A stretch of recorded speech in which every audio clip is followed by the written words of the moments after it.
Hello good morning friends. आज हम लोग जानेंगे ईएसआर के बारे में। ईएसआर क्या होता है और इसके डिफरेंट मेथड्स जानेंगे, किस किस मेथड से हम लोग एस्टिमेट कर सकते हैं। इसके हम लोग जानेंगे कि कब किस केस में इंक्रीज होता है, किस केस में डिक्रीज हो जाता है, और इसमें हम लोग इसके प्रिंसिपल के भी बारे में जानेंगे। तो चलिए वीडियो को स्टार्ट करते हैं। स्टार्ट करने से पहले मैं आप लोग को बता दूं कि अब तक आप लोग चैनल को सब्सक्राइब नहीं किए हैं तो प्लीज़ से सब्सक्राइब कीजिए, ताकि नया नोटिफिकेशन जब भी आए तो आपको सबसे पहले मिल सके। तो चलिए वीडियो को स्टार्ट करते हैं। इसमें सबसे पहले हम लोग देखेंगे ईएसआर के बारे में। ईएसआर जो होता है एरिथ्रोसाइट सेडिमेंटेशन रेट, यानी जो एरिथ्रोसाइट यानी जो आरबीसीज होती हैं उसके सेडिमेंटेशन यानी सेटल होने की रेट को हम लोग इसमें मेजर करते हैं। ये जो होता है किसी स्पेसिफिक डिजीज़ के लिए इसको हम लोग नहीं करते हैं। ये जो होता है नॉर्मली किसी भी डिजीज़ में ये इंक्रीज हो जाता है। जब भी कोई डिजीज़ होता है, किसी पेशेंट को बुखार हो गया या किसी भी टाइप की डिजीज़ हो गई, तो उस कंडीशन में ईएसआर की जो वैल्यू होती है वो इंक्रीज हो जाती है। और किसी किसी डिजीज़ में क्या होती है कि ईएसआर की वैल्यू जो होती है डिक्रीज हो जाती है। ठीक, तो उसी को आज हम लोग जानेंगे। तो इसमें सबसे पहले हम लोग देख लेते हैं कौन कौन से मेथड है इसको एस्टिमेट करने के लिए। तो ईएसआर को एस्टिमेट करने के लिए सबसे पहले जो मेथड आए थे वो दो मेथड आए थे, जिसको हम लोग बोलते हैं वेस्टर्न ग्रीन और विंट्रोब मेथड। इन दोनों का डिफरेंस भी बताएंगे आप लोगों को। उसके पास है कैपिलरी ट्यूब मेथड है, उसके पास है ऑटोमेटेड ईएसआर है, जो कि इस टाइम पे यूज़ किया जाता है। मेनली पहले जो यूज होता था वो विंट्रोब और वेस्टर्न ग्रीन यूज होते थे। अब भी बहुत सारे लेबोरेटरीज में ये दो मेथड यूज होते हैं, और किसी किसी में ये होता है कैपिलरी ट्यूब मेथड और किसी किसी में ऑटोमेटेड यूज होता है। अभी तो सीबीसी जब हम लोग रन करते हैं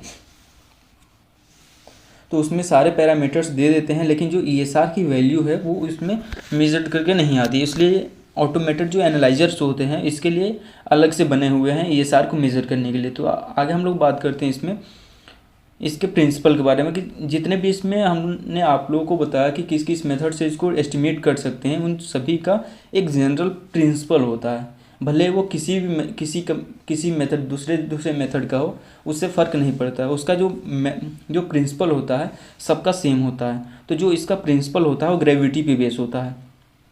ग्रेविटी यानी जो मान लीजिए ये हमने ट्यूब लिया, ट्यूब में हमने ब्लड फिल किया, तो ब्लड फिल करेंगे तो ब्लड में जिसकी वज़न सबसे ज़्यादा होगी वो नीचे सेटल डाउन होगा, और जिसकी कम होगी वो ऊपर सस्पेंडेड रहेगा। यानी इसका जो प्रिंसिपल होता है ग्रेविटी पे बेस्ड है। ठीक, इसमें 3 स्टेप में इसके प्रिंसिपल को डिफाइन किया गया है, जिसमें सबसे पहले जो होता है रोलेक्स फॉर्मेशन होता है, दूसरे में सेडिमेंटेशन होता है और तीसरे में पैकेजिंग होता है। ये जो टेस्ट होता है वो 1 घंटे के लिए प्रोसीड किया जाता है, यानी फिल कर दिया जाता है विंट्रोब या वेस्टर्न ग्रीन ट्यूब को, और 1 घंटे के लिए छोड़ दिया जाता है। ठीक, 1 आवर के लिए। 1 आवर में जो इसमें प्रोसेस होते हैं उसको डिफाइन किया गया 3 स्टेज में, जिसमें सबसे पहले रोलेक्स फॉर्मेशन, सेडिमेंटेशन है, उसके बाद से पैकेजिंग है। तो जिसमें जो रोलेक्स फॉर्मेशन है, तो रोलेक्स फॉर्मेशन जो होता है 10 मिनट्स में हो जाता है। इसमें क्या होता है, जैसे हमने इसमें ब्लड को लिया है, तो इसमें जो ब्लड सेल्स होंगे इधर उधर होंगे, और 10 मिनट के अंदर वो क्या होंगे, एक यूनिफॉर्म एग्रीगेट करेंगे। रोलेक्स फॉर्मेशन है, एक सेल एक दूसरे पे चिपक जाता है, एक के ऊपर एक आ जाता है, एक के ऊपर एक आ जाता है, इसको बोलते हैं रोलेक्स फॉर्मेशन। ठीक, उसके पास आता है सेडिमेंटेशन। सेडिमेंटेशन जो होता है 14 मिनट्स में होता है, यानी 40 मिनट का जो पीरियड होता है वो होता है सेडिमेंटेशन का। ये जो अब रोलेक्स फॉर्म हो गया है वो सेडिमेंट होता है, यानी जितना ज़्यादा से ज़्यादा ये कम स्पेस में ये सेटल होता है। उसके बाद से लास्ट जो फेज आता है वो होता है पैकेजिंग। पैकेजिंग जो होता है 10 मिनट्स में हो जाता है। पैकेजिंग में मतलब ये नहीं होता है कि जितना भी जगह और भी खाली बच गया है उसको भी कवर करने के लिए जो पैकेजिंग स्टेज आता है उसमें और भी जो सेल्स होते हैं उसको पैक किया जाता है, ताकि ज़्यादा से ज़्यादा मतलब सेडिमेंट हो जाए आरबीसीज वगैरह। तो ये होता है इसका जनरल प्रिंसिपल। और बात करते हैं हम लोग इसके डिफरेंट मेथड्स के बारे में, कि किस मेथड में कैसे हम लोग टेस्ट परफॉर्म करते हैं, उसके एडवांटेजेस डिसएडवांटेजेस क्या हैं। तो नेक्स्ट स्लाइड में है, जैसे कि आप यहाँ पे देख पा रहे हैं रोलेक्स फॉर्मेशन में कि ये सेल्स हैं, आरबीसीज हैं, तो ये पहले इधर उधर बिखरे हुए हैं। ठीक, जब रोलेक्स फॉर्मेशन होता है तो एक आरबीसी के ऊपर एक आरबीसी ऐसे बैठ जाती है, जिसको हम लोग स्टैक ऑफ कॉइन्स भी बोल सकते हैं, कि एक कॉइन के ऊपर एक कॉइन ऐसे ऐसे होता है। इसमें ये होता है रोलेक्स फॉर्मेशन। इसके बाद से है कि ट्यूब्स के बारे में अगर जाने, वेस्टर्न ग्रीन और विंट्रोब ट्यूब के बारे में डिफरेंस बेसिक जो होता है वो होता है कि जो वेस्टर्न ग्रीन होता है उसके दोनों साइड जो माउथ होते हैं उसके ओपन होते हैं, यानी इस साइड भी ओपन रहता है और इस साइड भी ओपन रहता है। लेकिन जो विंट्रोब ट्यूब होता है उसके जो नीचे वाला जो पोर्शन होता है वो क्लोज होता है और ऊपर वाला जो पोर्शन होता है ओपन होता है, ट्यूब लाइक स्ट्रक्चर होता है। जैसे ट्यूब होता है ना, एक साइड क्लोज रहता है और एक साइड ओपन रहता है, ये ट्यूब हो गया। तो इसी टाइप से ये होता है जो विंट्रोब मेथड, जैसे हम लास्ट में ट्रोब लगा है ना, विंट्रोब, तो इससे हम लोग डिफाइन कर सकते हैं कि वो विंट्रोब में जो होता है कि ट्यूब लाइक स्ट्रक्चर होता है। ठीक, इसमें जो मार्किंग होती है वो 1 to 10 होती है। जैसे हम करके दिखाएं आपको, तो ये जैसे में विंट्रोब है तो इसमें मार्किंग इधर से होगी 1 to यहाँ पे 0 से 10 तक, और इस साइड से भी होगी 0 से इधर 10 तक। ठीक, इसमें इसका मेन एडवांटेजेस जो हैं विंट्रोब ट्यूब के, तो इसमें हम लोग क्या करते हैं कि ईएसआर के साथ साथ हम लोग पीसीबी भी चेक कर लेते हैं, पैक्ड सेल वॉल्यूम की कितना सेल्स जो है पैक्ड हुआ है। ठीक, इसके बाद आता है कि हम लोग जो सैंपल को लोड करते हैं, जो विंट्रोब ट्यूब, मान लीजिए ये विंट्रोब ट्यूब हो गया, तो ये जो होता है लंबा होता है 10 सेंटीमीटर। ठीक, 10 सेंटीमीटर, ये सेंटीमीटर में होता है, लेकिन हम लोग इसका रिजल्ट एमएम में देते हैं, जिसको हम लोग 10 से मल्टीप्लाई कर देते हैं तो वो हो जाता है एमएम में। ठीक, इसको जब फिल करते हैं तो फिल करने के लिए हम लोग को एक नीडल की ज़रूरत होती है, जिसको हम लोग क्या करते हैं, जो सिरिंज होती है उसके बैरल में इसको फिट कर देते हैं। फिट करने के बाद से हम लोग सैंपल को सक करके और इसको इसमें अंदर डाल के फिल कर देते हैं सैंपल को 0 से 10 तक। ठीक, उसके बाद से रिक्वायरमेंट्स है कि विंट्रोब ट्यूब में जब हम लोग टेस्ट को परफॉर्म करेंगे तो उसके लिए क्या क्या रिक्वायरमेंट होनी चाहिए। तो उसके लिए सबसे पहले पिपेट की ज़रूरत होनी चाहिए, जिसे मैं आपको पीछे दिखाया था नीडल, उसकी ज़रूरत होनी चाहिए। उसके पास स्टैंड होनी चाहिए प्रॉपर रखने के लिए, क्योंकि इसमें जब हम लोग फिल कर देते हैं तो उसको एक प्रॉपर स्टैंड में रखना होता है, स्ट्रेट पोजीशन में, ताकि जो उसमें ब्लड फिल किया है उसका प्रॉपर सेडिमेंटेशन और रोलेक्स फॉर्मेशन जो भी होना होता है वो प्रॉपर हो जाए। उसके बाद से आता है एंटीकोगुलेटेड ब्लड का यूज़ हम लोग इसमें करते हैं, जैसे ईडीटी हो गया, ऑक्सीलेट हो गया, इन सब ब्लड का हम लोग यूज करते हैं हम लोग विंट्रोब्स ट्यूब मेथड में ईएसआर को डिटरमाइन करने के लिए। ठीक, उसके बाद से है प्रोसीजर। इसके प्रोसीजर में क्या करना होता है, सबसे पहले हमको ट्यूब में जो हम लोग विंट्रोब ट्यूब लिए हैं उसको देखना होता है कि कोई भी उसमें ब्लड का क्लॉट ना हुआ हो। उसके बाद से क्या करेंगे कि हम लोग 0 मार्क तक उसमें हम लोग ब्लड को फिल करेंगे। जैसे मैं यहाँ पे 0 से होगा 10 तक, तो हम लोग नीचे से फिल करते हुए ऊपर तक जाएंगे। ठीक, फिल करने के बाद से उसको वर्टिकल पोजीशन में यानी स्ट्रेट पोजीशन में हम लोग उसके स्टैंड में रख देंगे। उसका जो स्टैंड होता है वैसे होता है, जैसे में ये हो गया नीचे वाला बेस हो गया, और उसके बाद से 2 रॉड लगे होते हैं और ऊपर से ऐसे बने होते हैं। ठीक, इसमें हम लोग फिट कर देते हैं उसको वर्टिकल पोजीशन में। ठीक, वर्टिकल पोजीशन में फिट करने के बाद से हम लोग 1 आवर के लिए उसको छोड़ देते हैं। 1 आवर छोड़ने के बाद से उसके बाद हम लोग रीडिंग ले लेते हैं। ठीक, तो जो नॉर्मल रेंजेस होते हैं उसमें वो मेल में 0 से 9 mm पर आवर होता है। ठीक, और जो फीमेल में होता है 20 mm आवर होता है, और चिल्ड्रंस में होता है 0 to 13 mm आवर होता है। ठीक, उसके बाद हम लोग बात करते हैं वेस्टर्न ग्रीन की। तो वेस्टर्न ग्रीन ट्यूब आप लोगों को पता ही होगा कि दोनों साइड जो होता है माउथ जो होता है इसका ओपन होता है। ठीक, इसमें जो क्या होता है कि इसमें जो रिक्वायरमेंट होता है वो वेस्टर्न ग्रीन पीपेट होता है।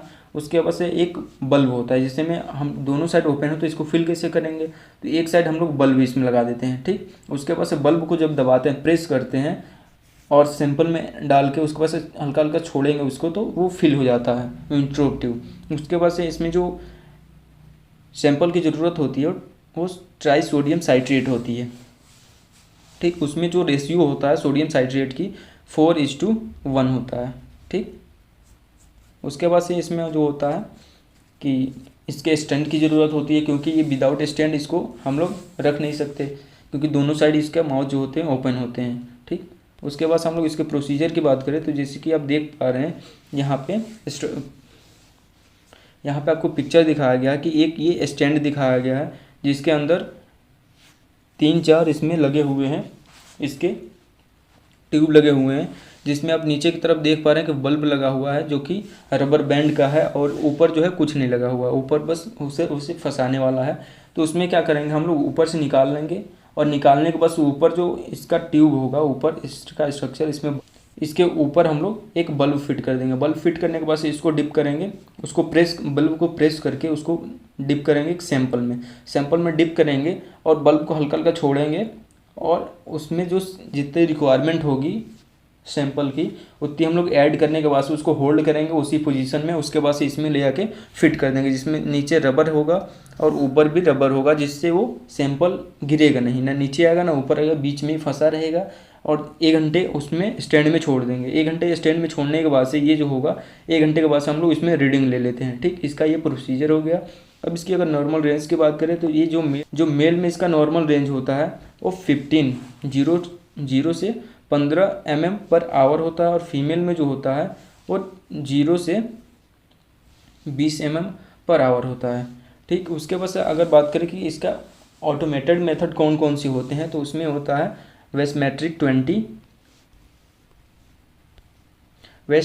20 होता है, और ESR स्टार्ट प्लस होता है, और सेडिमेंट 15 होता है।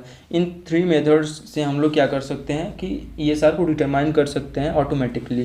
ठीक, उसमें बस सैंपल को रन करना होता है, डालना होता है, वो ऑटोमेटिकली जितने भी ये प्रोसीजर्स होते हैं, जैसे सेडिमेंटेशन हो गया, रोलेक्स फॉर्मेशन हो गया और पैकेजिंग हो गया, ये सब प्रोसेस जो होता है अंदर ही हो जाता है, और इसमें जो होता है टाइम की बचत होती है, यानी 10 से 15 मिनट के अंदर हम लोग को रिजल्ट मिल जाता है कि ESR की वैल्यू कितनी आई हुई है।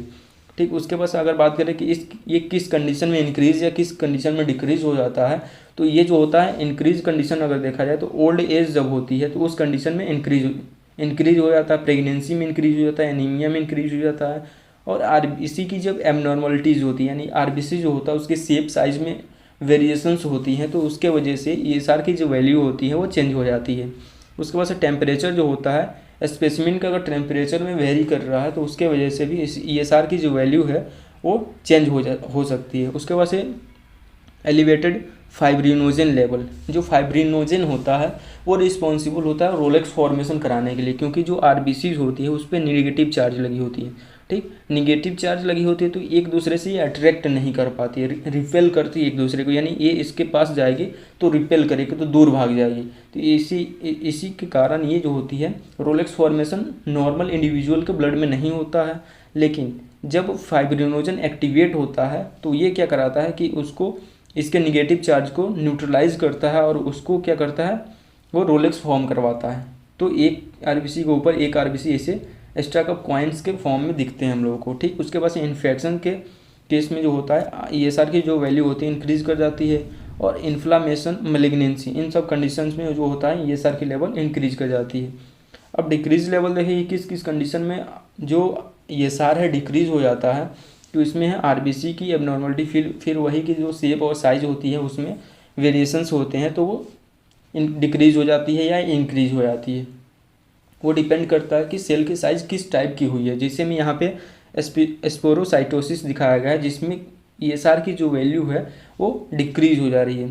ठीक, उसके बाद से हाइपोफाइब्रिनोजेनीमिया, इसमें क्या होता है कि जो फाइब्रिन की जो लेवल है वो डिक्रीज हो जाती है, जिसके वजह से ESR की वैल्यू है डिक्रीज हो जाती है। ठीक, उसके वजह से पॉलीसाइथेमिया, इसमें जो पॉलीसाइथेमिया बेरा है, पॉलीसाइथेमिया में क्या होता है, इसका पूरा नाम होता है पॉलीसाइथेमिया बेरा। इसमें क्या होता है कि जो आरबीसीज होती हैं वो एबनॉर्मल कंडीशन में एबनॉर्मल आरबीसीज फॉर्म्ड होने लगते हैं, जिसकी वजह से जो ESR की लेवल होती है डिक्रीज हो जाती है। ESR की लेवल डिक्रीज होने का मतलब क्या है यहाँ पे कि मान लीजिए ये ट्यूब है, ठीक, ट्यूब है, आप यहाँ पे आ गया 10, ठीक, यहाँ पे आ गया 10, यहाँ पे आ गया 1 2 3, इधर 9 8, इधर जो होता है PCB के लिए होता है, इधर जो होता है वो ESR के लिए होता है। ठीक, इधर 10 तक चला जाएगा, इधर 0 तक चला जाएगा। ठीक, इसमें जब डिक्रीज लेवल होगा तो इसमें जो पैक्ड सेल वॉल्यूम होगा वो इंक्रीज हो जाएगा, यानी जो आरबीसीज अपीयर होंगे वो कम से कम यहाँ तक शो होंगे। ठीक, जब इंक्रीज ESR होगा तो ये जो पैक्ड सेल वॉल्यूम होगा डिक्रीज हो जाएगा। यानी मान लीजिए यहाँ पे 2 आया तो 2 को हम लोग 10 से 2 सेंटीमीटर आया। ठीक, यहाँ पे मान लो ESR के वैल्यू 2 पर आया है तो 2 को हम लोग 10 से मल्टीप्लाई करेंगे तो 20 हमारा mm पर आवर हमारा ESR की वैल्यू आ गई। अगर इससे ज़्यादा अगर हो रहा है 10 पे आ रहा है तो 1 × 10 = 10 mm पर आवर हो जाएगा हमारा ESR की वैल्यू, जो कि डिक्रीज लेवल आ रहा है। अगर इंक्रीज लेवल की बात करें तो मान लो यहाँ पे 5 पे आ गया है, 5 पे आके ESR आ रहा है तो 5 × 10 करेंगे तो 50 mm पर आवर, ये हमारा रिजल्ट आ जाएगा। तो इसमें जो होगा इंक्रीज्ड लेवल होगा ESR का। तो क्या डिफरेंट मेथड्स ESR को एस्टिमेट करने के लिए। तो तब तक के लिए इतना ही, मिलते हैं नेक्स्ट वीडियो में। जय हिंद, वंदे मातरम।